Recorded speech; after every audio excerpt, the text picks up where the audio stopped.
আজকে আমি আপনাদের জন্য নিয়ে এসেছি নতুন একটি রেসিপি, রুই মাছ ভুনা লেবু পাতা দিয়ে। রুই মাছটা আমি সুন্দরভাবে ধুয়ে রেখেছি। এখন দিয়ে দিব লবণ, হলুদ, মরিচের ফাঁকি, আদা বাটা, রসুন বাটা দিয়ে ভালোভাবে মিক্স করে নেব। ভালোভাবে মিক্স করে নিয়েছি। এই যে দেখুন, এরকম করে মিক্স করে নিতে হবে। তারপরে আমি ফ্রাই প্যানে তেল দিয়ে দিয়েছি। এখন আমি একে একে সবগুলি মাছ তেলে দিয়ে দেব।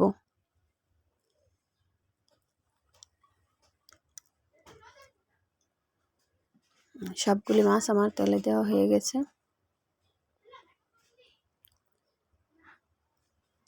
সুন্দর করে আমি মাছটাকে ভালো করে ভেজে নেব। এই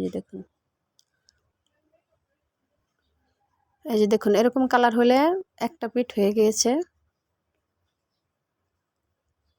এরকম করে ভেজে নিতে হবে, তাহলে মাছের ভুনাটা সুন্দর হবে।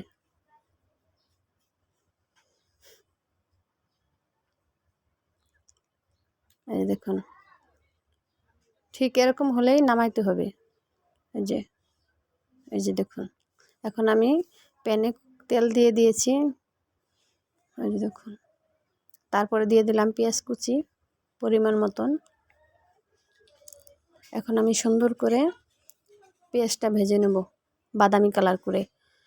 আমি খেয়াল করে দেখবেন, আমি কিন্তু তেল অনেক কম দিয়ে থাকি স্বাস্থ্যের জন্য।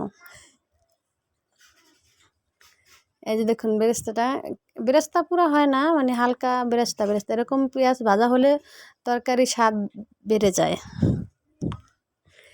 যে দেখুন, দিয়ে দিয়েছি মশলাগুলি আস্তে আস্তে করে। এখন আমি পরিমাণ মতো একটু পানি দিয়ে নিলাম, সুন্দরভাবে মিক্স করে নেব।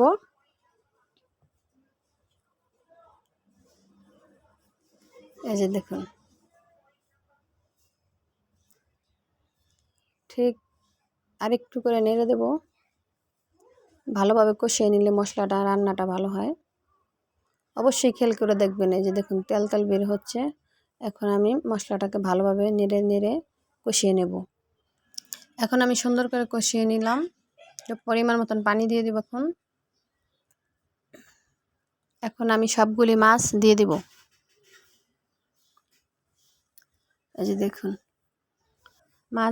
আমি সবগুলি মাছ এখন দিয়ে দিলাম। তারপরে আমি এখন দিয়ে দেব লেবু পাতাগুলি, যে লেবু পাতা দিয়ে আমি ভুনা করব আজকে রুই মাছ। এই যে লেবু পাতা, অবশ্যই বড় লেবুর পাতা, এটি ছোট লেবুর পাতা না। এখন আমি ঢেকে দিলাম 5 মিনিটের জন্য। এই যে দেখুন, 5 মিনিট হয়ে গিয়েছে। এই যে দেখুন, অনেক সুন্দর একটা স্মেল এসেছে। এই যে দেখুন, অবশ্যই বাসায় রান্না করে দেখবেন, খুবই মজা এভাবে রান্না করলে। এই যে দেখুন, লেবু পাতা দিয়ে রুই মাছ ভুনা। এই যে দেখুন, এরকমভাবে 5 মিনিটের জন্য রেখে দিবেন। নাড়াচাড়া হয়ে গেল আমার। সুন্দরভাবে নাড়াচাড়া দিয়ে মিক্স করে দিয়ে, এই যে আমি লেবু পাতাটা ঢেকে দিয়ে, তারপরে আমি এখন 10 মিনিটের জন্য ঢেকে রেখে দেব। এই যে দেখুন, আমার রান্না কমপ্লিট হয়েছে। এই যে দেখুন, অনেক সুন্দর হয়েছে, অনেক। আপনারা অবশ্যই বাসায় ট্রাই করে দেখবেন।